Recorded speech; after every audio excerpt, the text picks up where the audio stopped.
ഞാൻ അധികം കഴിക്കുന്നൊന്നുമില്ല ഡോക്ടറെ. ഞാൻ അത്യാവശ്യം എക്സസൈസൊക്കെ ചെയ്യുന്നുണ്ട്. പക്ഷേ എൻ്റെ വണ്ണം കുറയുന്നില്ല.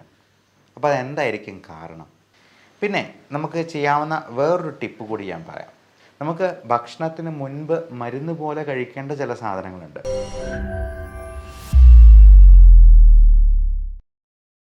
വണ്ണം കുറയ്ക്കുക എന്നുള്ളത് പലരുടെയും സഫലമാകാത്ത ഒരു സ്വപ്നമായി കണ്ടിന്യൂ ചെയ്യുവാണ്.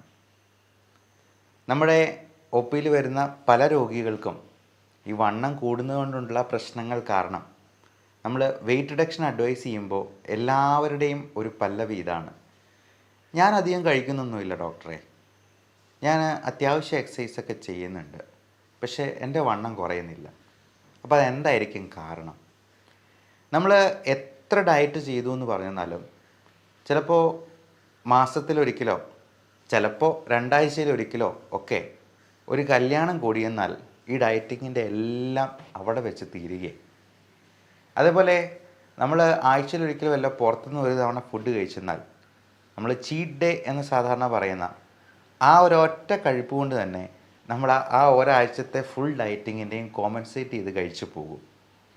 അപ്പോൾ അതിന് ചെയ്യാവുന്നൊരു കാര്യം, നമ്മൾ പുറത്തുനിന്ന് ഭക്ഷണം കഴിക്കില്ല എന്ന് ഒരു ശപഥം ചെയ്യുക തന്നെയാണ്.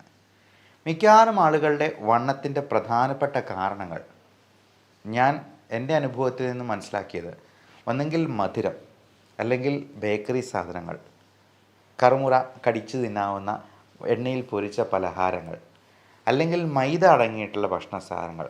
അത് പൊറോട്ടയായിരിക്കാം, ചിലപ്പോൾ മൈദ അടങ്ങിയതാണ് ഈ ബ്രെഡും ബണ്ണും ബിസ്ക്കറ്റും തുടങ്ങിയ സാധനങ്ങളെല്ലാം. അങ്ങനെ ഏതെങ്കിലും രീതിയിൽ നമുക്ക് ആവശ്യമായിട്ടുള്ളതിനേക്കാൾ കൂടുതൽ കാലറി ഉള്ളിലോട്ട് പോകുന്നു എന്നുള്ളത് തന്നെയാണ് ഇതിൻ്റെ സിമ്പിൾ ലോജിക്.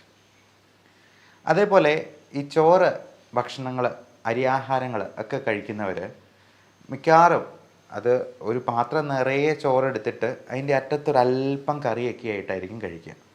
പകരം നമ്മൾ ചെയ്യേണ്ടത് ഒരു പ്ലേറ്റ് എടുത്തെന്നാൽ അതിനെ 4ആയിട്ട് തിരിക്കുക. അതിൽ 1/4 മാത്രം നമ്മൾ അരിയാഹാരത്തിന് വേണ്ടി കൊടുക്കുക. ഒരു 1/4 നമ്മൾ പ്രോട്ടീൻ റിച്ച് ആയിട്ടുള്ള, അത് മുട്ടയുടെ വെള്ളയോ അല്ലെങ്കിൽ പയർ വർഗ്ഗത്തിൽപ്പെടുന്നതോ കടലയോ ചിക്കൻ കറി വെച്ചതോ മീൻ കറി വെച്ചതോ, അത് ചെറുമീനുകളായിരിക്കുന്നതാണ് ഏറ്റവും നല്ലത്, മത്തി അയല പോലുള്ളവ, ഇങ്ങനെ എന്തെങ്കിലും ആക്കാം. ഒരു 1/4 4/1 ഭാഗം ഗ്രീൻ ലീഫി വെജിറ്റബിൾസ്, എന്തെങ്കിലും സാലഡായിട്ട് കഴിക്കാം, കുക്കുംബറായിട്ട് കഴിക്കാം, ചീര പോലത്തെ ഗ്രീൻ ലീഫി ആയിട്ടുള്ള സാധനങ്ങൾ കഴിക്കാം. ബാക്കി 1/4 ഫ്രൂട്ട്സ്, അത് അധികം മധുരമില്ലാത്ത പഴങ്ങളാണ് ഉത്തമം. തണ്ണിമത്തൻ പോലെ, പേരയ്ക്ക പോലെ, മാങ്ങാപ്പഴമൊക്കെ നല്ല മധുരമുള്ളതാണ്. അതുപോലെ ചെറുപഴങ്ങളാണെങ്കിൽ നല്ല മധുരമുള്ളതാണ്. ഇതൊക്കെ ഒത്തിരി കഴിക്കുമ്പോഴത്തേക്കും നമ്മൾ മധുരം കഴിക്കുന്നത് പോലെ തന്നെയുള്ള കാലറി ഇൻടേക്ക് അതിനകത്ത് സംഭവിച്ചിരിക്കും. പിന്നെ നമുക്ക് ചെയ്യാവുന്ന വേറൊരു ടിപ്പ് കൂടി ഞാൻ പറയാം. ഉച്ചയ്ക്കും വൈകുന്നേരവുമുള്ള ഫുഡ് നമ്മൾ പരമാവധി കാർബോഹൈഡ്രേറ്റ്സിനെ അങ്ങ് ഒഴിവാക്കി പ്രോട്ടീൻ റിച്ച് ആയിട്ടുള്ള ഫുഡ് കഴിക്കുക. ചോറ് പരമാവധി അങ്ങ് ഒഴിവാക്കുക. നമുക്ക് ചിലപ്പോൾ പലപ്പോഴും നോട്ടീസ് ചെയ്യാൻ പറ്റിയിട്ടുണ്ടാവാം, ഈ മുട്ടയുടെ വെള്ള നല്ല ഫില്ലിങ് തരുന്ന നല്ല പ്രോട്ടീൻ കണ്ടൻ്റ് ഉള്ള ഒരു ഭക്ഷണ സാധനമാണ്. നമ്മൾ ഈ കാർബോഹൈഡ്രേറ്റ് ഒഴിവാക്കിയിട്ട് 2 എഗ് വൈറ്റ് കഴിച്ചോളൂ, 3 ഗ്ലാസ് വെള്ളം കുടിക്കുക, എന്തെങ്കിലും സാലഡ് കഴിക്കുക. അതുകൊണ്ട് തന്നെ നമുക്കത് ഫില്ല് ചെയ്യാൻ പറ്റും. അതുപോലെ തന്നെ ഇടവേളകളിലുള്ള സ്നാക്സ്, പലപ്പോഴും ഒരു ചായയും ഒരു പഫ്സ് അല്ലെന്നുണ്ടെങ്കിൽ ഒരു പഴംപൊരി, അതല്ലെന്നുണ്ടെങ്കിൽ ഒരു ഉഴുന്നുവട, ഇതൊക്കെ കഴിക്കുമ്പോഴത്തേക്കും തന്നെ ഹൈ കാലറിയാണ് നമ്മൾ ഉള്ളിലോട്ട് കയറ്റുക. അതിന് പകരം എന്തെങ്കിലും കേക്കോ പേസ്ട്രിയോ പോലുള്ള സാധനങ്ങളാണെങ്കിൽ ഒരു ഊണ് കഴിക്കുന്നതിനേക്കാൾ കൂടുതൽ കാലറി ഉള്ളിലോട്ട് കയറുകയായി. അതേപോലെ നമുക്ക് ശ്രദ്ധിക്കാവുന്ന വേറൊരു കാര്യം, ഈ രാത്രിയിലുള്ള ഭക്ഷണം പരമാവധി കുറയ്ക്കാനായിട്ട് നമുക്ക് എത്രയും നേരത്തെ തന്നെ കിടന്നുറങ്ങുക എന്നുള്ളതാണ്. നമ്മൾ എത്ര കണ്ട് ലേറ്റായിട്ട് ഉറങ്ങുന്നോ അത്രയും നമ്മുടെ അടുക്കളയിൽ കയറി എന്തെങ്കിലും മധുരപലഹാരങ്ങളോ ഹൈ കാലറി ആയിട്ടുള്ള ഭക്ഷണങ്ങളോ കഴിക്കാനുള്ള സാധ്യത ഏറുകയാണ്. അതുകൊണ്ട് തന്നെ ഒരു 7-8 മണിയാകുമ്പോഴെങ്കിലും നമ്മുടെ അത്താഴം അറ്റ് ദ മോസ്റ്റ് അത്രയും മാക്സിമം വരെ പോകാവുള്ളൂ. അതിനിപ്പുറം കഴിച്ചിട്ട് നമ്മൾ എത്രയും നേരത്തെ തന്നെ കിടന്നുറങ്ങാനായിട്ട് നോക്കുക. അപ്പോൾ ഡിന്നർ ഏറ്റവും കുറഞ്ഞ അളവിൽ, അത് യാചകനെ പോലെ കഴിക്കുക എന്നുള്ളതാണ്. നമുക്കറിയാം, വലിയ 5 സ്റ്റാർ ഹോട്ടലുകളിലൊക്കെ ചെന്ന് കഴിഞ്ഞിട്ടുണ്ടെങ്കിൽ അവിടെ കോംപ്ലിമെൻ്ററി ബ്രേക്ക്ഫാസ്റ്റാണ്, യൂറോപ്യൻ സ്റ്റൈലിലാണ്. അപ്പം നല്ല പോലെ ഫുഡ് ഉണ്ടാവും, എല്ലാ തരത്തിലുള്ള അത് ജ്യൂസ് ഐറ്റംസ് ആണെങ്കിലും മുട്ടയാണെങ്കിലും മീറ്റ് ആണെങ്കിലും ഒക്കെ. പക്ഷേ നമ്മുടെ നാട്ടിലൊക്കെ എന്ന് പറഞ്ഞിട്ടുണ്ടെങ്കിൽ വൈകുന്നേരം ആകുമ്പോഴത്തേക്കുമാണ് കുഴിമന്തിയും ബാക്കി ബേക്കറി സാധനങ്ങളും ബാക്കി ഹോട്ടലുകളും ഫാസ്റ്റ് ഫുഡും എല്ലാം ഒന്ന് ആക്റ്റീവായി വരുന്നത്. അപ്പോൾ നമ്മുടെ ആ ശീലം തന്നെ ഒന്ന് മാറ്റണം. നമ്മൾ രാജാവിനെ പോലെ നല്ല കോണ്ടിനെൻ്റൽ ബ്രേക്ക്ഫാസ്റ്റ് കഴിക്കുക, യാചകനെ പോലെ ഏറ്റവും കുറച്ച് മാത്രം കഴിച്ചിട്ട് ഉറങ്ങാൻ കിടക്കുക, എത്രയും പെട്ടെന്ന് തന്നെ ഉറങ്ങുക എന്നുള്ളതാണ്. നമ്മൾ ഈ ഫോണിലൊക്കെ കുത്തിക്കൊണ്ട് അല്ലെ സിനിമ കണ്ടുകൊണ്ടൊക്കെ ഇരിക്കുമ്പോഴത്തേക്കും പലപ്പോഴും 1 മണി 2 മണിയൊക്കെ ആകുമ്പോഴേക്കും ഇപ്പോഴത്തെ പിള്ളേരൊക്കെ ഉറങ്ങാൻ പോവുക. അത് തന്നെ നമ്മുടെ ആരോഗ്യത്തിന് ഭയങ്കരമായിട്ടുള്ള ദോഷം ഉണ്ടാക്കാൻ കാരണമായേക്കാം. പിന്നൊന്ന് ഈ എക്സസൈസിൻ്റെ കാര്യമാണ്. എക്സസൈസിന് നമുക്ക് എപ്പോഴും ഒരു ടാർഗറ്റ് ഉണ്ടാവണം. നമ്മളിന്ന് 100 ജമ്പിങ് ജാക്സ് ചെയ്യും അല്ലെങ്കിൽ 200 ജമ്പിങ് ജാക്സ് ചെയ്യും എന്ന് വിചാരിച്ചുകൊണ്ട് തന്നെ പോവുക. അപ്പോൾ നമുക്ക് അത്രയും ചെയ്തു തീർക്കാനായിട്ടൊരിതുണ്ടാവും. അതുപോലെ നമ്മൾ ഈ ഫിലിം സ്റ്റാർസിനെയൊക്കെ ആരാധിക്കുന്നവരാണ്, അവരെയൊക്കെ അനുകരിക്കുന്നവരാണ്.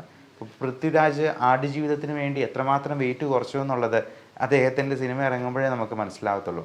അത്രമാത്രം ഹാർഡ് വർക്ക് അവരതിനു വേണ്ടി ഇൻപുട്ട് കൊടുക്കുന്നുണ്ട് എന്നുള്ളത് മനസ്സിലാക്കുക. അവരപ്പം കോടികളുടെ ഉറൂസ് വാങ്ങിക്കുന്നതിലൊന്നും നമ്മൾ അസൂയപ്പെടേണ്ട ആവശ്യമില്ല. കാര്യം അവർ അത്രയും ഹാർഡ് വർക്ക് ചെയ്തിട്ടാണ് ഇതുപോലുള്ള ഓരോ സിനിമകൾ ചെയ്യുന്നത്. അപ്പോൾ അതുപോലെ അങ്ങനെയുള്ളവരെ നമ്മൾ അനുകരിക്കുമ്പോൾ, മാതൃകയാക്കുമ്പോൾ നമ്മൾ ഇത്തരത്തിലുള്ള കാര്യങ്ങൾ കൂടി ശ്രദ്ധിക്കുക. അവരെപ്പോഴും ഇതുപോലെ പ്ലാസ്റ്റിക് സർജറി ചെയ്തും മുടി വെച്ച് പിടിപ്പിച്ചും ട്രാൻസ്പ്ലാന്റ് ചെയ്തും മാത്രമായിരിക്കത്തില്ല അവരുടെ ഈ ബോഡിയും അവരുടെ മനസ്സും ഹാർഡ് വർക്കും ഒക്കെ നിലനിർത്തുന്നത്.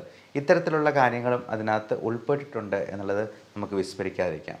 അതുപോലെ ഇത്തരത്തിലുള്ള ഫങ്ഷൻസ് വരുമ്പോഴത്തേക്കും നമ്മൾ ഒരുപാട് കഴിക്കുന്നത് ഒഴിവാക്കുക. പലപ്പോഴും ഇങ്ങനത്തെ ഫങ്ഷൻസിനാണ് നമ്മുടെ ഏറ്റവും കൂടുതൽ കാലറി ഇൻടേക്ക് വരിക. നമുക്ക് വീട്ടിൽ തന്നെ ഒരു ഡെസിമൽ പ്ലേസും കൂടെ കാണിക്കുന്ന രീതിയിലുള്ള ഒരു ബി പി അപ്പാരറ്റസും അതുപോലെ വെയിങ് അപ്പാരറ്റസും വാങ്ങിച്ചു വയ്ക്കാം. ഏറ്റവും രാവിലെ തന്നെ അതെടുത്ത് ഒന്ന് വെയ് ചെയ്ത് നോക്കുമ്പോഴത്തേക്ക് നമുക്ക് ഏറ്റവും കുറഞ്ഞ വെയിറ്റ് കാണാവുന്നതാണ്. എല്ലാ ദിവസവും അതൊന്ന് വെയിറ്റ് നോക്കി എഴുതി വയ്ക്കുന്നത് തീർച്ചയായിട്ടും നമുക്കൊരു എൻകറേജ്മെൻറ്റിന് സഹായിക്കും. അങ്ങനെ സ്ലോലി നമുക്ക് ഇത്തരത്തിൽ വെയിറ്റ് കുറയ്ക്കാനായിട്ട് സാധിക്കും. ഇനി വെയിറ്റ് കുറയ്ക്കാൻ ഉതകുന്ന രീതിയിൽ പലതരത്തിലുള്ള മരുന്നുകളും ഇന്ന് അവൈലബിൾ ആണ്. പലപ്പോഴും മെറ്റ്ഫോമിൻ പോലെ ഷുഗറിന് കൊടുക്കുന്ന മരുന്നാണ്, പക്ഷേ മെറ്റ്ഫോമിൻ ഒരിക്കലും ഹൈപ്പോഗ്ലൈസിമി ഉണ്ടാക്കത്തില്ല എന്ന് മാത്രമല്ല അത് ഫാറ്റി ലിവർ കുറയ്ക്കാനും നമ്മുടെ ശരീരത്തിലെ ഫാറ്റ് ഉരുക്കി കളയാനും സഹായിക്കും, ഭാരം നിയന്ത്രിക്കാൻ സഹായിക്കും. അതുകൊണ്ട് തന്നെ മെറ്റ്ഫോമിൻ ഒരു ദിവസം 2 ഗ്രാം അഥവാ 2000 മില്ലിഗ്രാം വരെ ഒരാൾക്ക് ആരോഗ്യവാനായിട്ടുള്ള ഒരാൾക്ക് കഴിക്കാവുന്നതാണ്. അതേപോലെ ഈ ഫാറ്റിനെ ബേൺ ചെയ്യുന്ന രീതിയിലുള്ള അല്ലെങ്കിൽ ഫാറ്റ് ഇൻറ്റസ്റ്റിനിൽ നിന്ന് അബ്സോർബ് ചെയ്യാതെ പോകാതെ നമ്മൾക്ക് മലത്തിലൂടെ തന്നെ എക്സ്ക്രീറ്റ് ചെയ്ത് കളയുന്ന തരത്തിലുള്ള മരുന്നുകൾ അവൈലബിൾ ആണ്. അതുപോലെ ഫൈബർ കണ്ടൻറ്റ് കൂട്ടുന്ന രീതിയിലുള്ള മരുന്നുകൾ അവൈലബിൾ ആണ്. നമുക്ക് ഭക്ഷണത്തിന് മുൻപ് മരുന്ന് പോലെ കഴിക്കേണ്ട ചില സാധനങ്ങളുണ്ട്. അതിത്രയാണ്: 3 ഗ്ലാസ് വെള്ളം കുടിക്കുക, അതോടൊപ്പം ഒരു കുക്കുംബർ അല്ലെങ്കിൽ ഒരു ക്യാരറ്റ് അല്ലെങ്കിൽ ഒരു ബീട്രൂട്ട്, അതല്ലെങ്കിൽ അധികം മധുരമില്ലാത്ത എന്തെങ്കിലും പഴങ്ങൾ, ഒരു പേരയ്ക്കയോ ഒരു തണ്ണിമത്തനോ അങ്ങനെ എന്തെങ്കിലും കഴിച്ച് നമ്മുടെ വയറ് ഒരു പകുതി മുക്കാലും ഫില്ലായതിന് ശേഷം മാത്രം മെയിൻ കോഴ്സിലേക്ക് കഴിക്കുക. അപ്പോൾ നമുക്ക് ഒരു ചപ്പാത്തി കഴിക്കുമ്പോഴത്തേക്കും തന്നെ വയറ് നിറയും. അതുപോലെ ഇടയ്ക്കുള്ള സ്നാക്സ് നല്ലപോലെ വെള്ളം കുടിച്ചെന്നാൽ തന്നെ നമുക്കൊരു ഫില്ലിങ് എഫക്റ്റ് ഉണ്ടാവും. നമ്മുടെ ജോലിയിൽ തന്നെ പരമാവധി എനർജി കൺസ്യൂം ചെയ്യാനായിട്ടും കാലറി എരിച്ച് കളയാനായിട്ടും ശ്രദ്ധിക്കുക.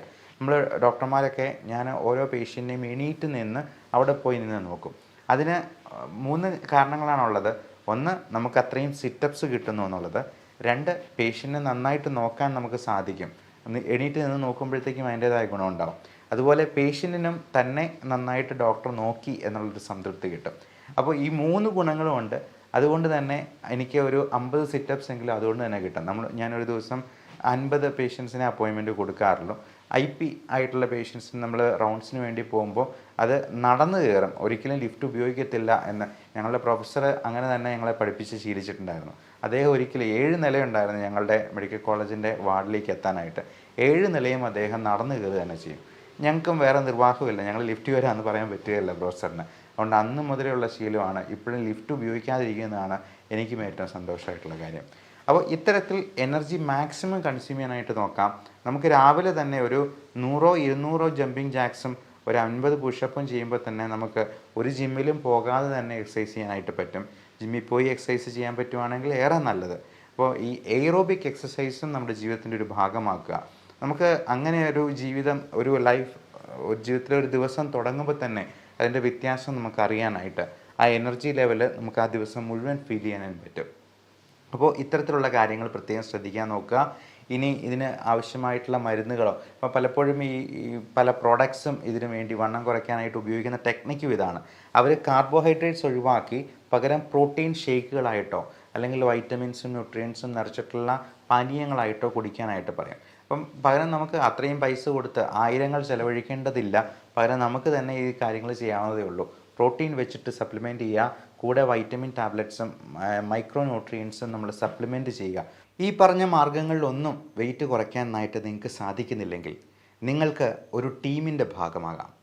ടീം എന്ന അബ്രിവിയേഷൻ തന്നെ എക്സ്പാൻഡ് ചെയ്യുമ്പോൾ together every one achieves more എന്നായി മാറും. അതായത് ഈ ടീമിൻ്റെ ഭാഗമായി നിന്നുകൊണ്ട്, ഒരു വാട്സപ്പ് ഗ്രൂപ്പിൻ്റെ ഭാഗമായി നിന്നുകൊണ്ട് നിങ്ങൾക്ക് നിങ്ങളുടെ ഭക്ഷണവും ക്രമീകരിച്ച് എക്സസൈസും മോഡിഫൈ ചെയ്ത് കൃത്യമായിട്ടുള്ള രീതിയിൽ വെയിറ്റ് കുറയ്ക്കാനായിട്ട് ഇവരെല്ലാവരും പരസ്പരം സഹായിക്കുന്ന ഒരു സെൽഫ് ഹെൽപ്പിംഗ് ഗ്രൂപ്പ്, ഒരു അസോസിയേഷനാണ് നമ്മൾ ഉദ്ദേശിക്കുന്നത്. അപ്പോൾ ഈ ടീമിൻ്റെ ഭാഗമാകാൻ നിങ്ങൾ ഇത്രയേ ചെയ്യേണ്ടതുള്ളൂ. 1000 രൂപ കൊടുത്ത് രജിസ്റ്റർ ചെയ്യുക. അത് ഒരു മാസത്തെ കോഴ്സാണ്. ഇതിനുള്ളിൽ നിങ്ങൾ ഉദ്ദേശിക്കുന്ന വെയിറ്റ് കുറഞ്ഞില്ല എന്നുണ്ടെങ്കിൽ, അത് വലിയ ടാർഗറ്റൊന്നും അല്ല ഓരോരുത്തർക്കും തരിക, അവരുടെ വെയിറ്റ് അനുസരിച്ചിട്ടുള്ള ചെറിയ ടാർഗറ്റ് ആയിരിക്കും. അത്രയും വെയിറ്റ് കുറയ്ക്കാൻ നിങ്ങൾക്ക് സാധിച്ചില്ലെങ്കിൽ ഈ പൈസ അതേപോലെ തന്നെ റീഫണ്ട് ചെയ്തു തരികയും ചെയ്യുന്നതാണ്. അപ്പോൾ ഇതിൻ്റെ ഒരു ഭാഗമാകുന്നതുകൊണ്ടുള്ള ഗുണം ഇതാണ്. നമ്മൾ ഒത്തിരി പേര് അതിനകത്ത് സെൽഫ് ഹെൽപ്പ് ചെയ്യുന്നത് കൊണ്ട്, പരസ്പരം സഹായിക്കുന്നതുകൊണ്ട് ഒരുമിച്ച് വെയിറ്റ് കുറയ്ക്കാനും അതുപോലെ നമ്മുടെ ആരോഗ്യം സംരക്ഷിക്കാനും രോഗങ്ങളെ വരുതിയിലാക്കാനും സാധിക്കും എന്നുള്ളത് കൊണ്ടാണ്. ഞാൻ ആദ്യം പറഞ്ഞതുപോലെ team means together every one achieves more എന്നുള്ളത് ഓർമ്മിക്കുക. Thank you.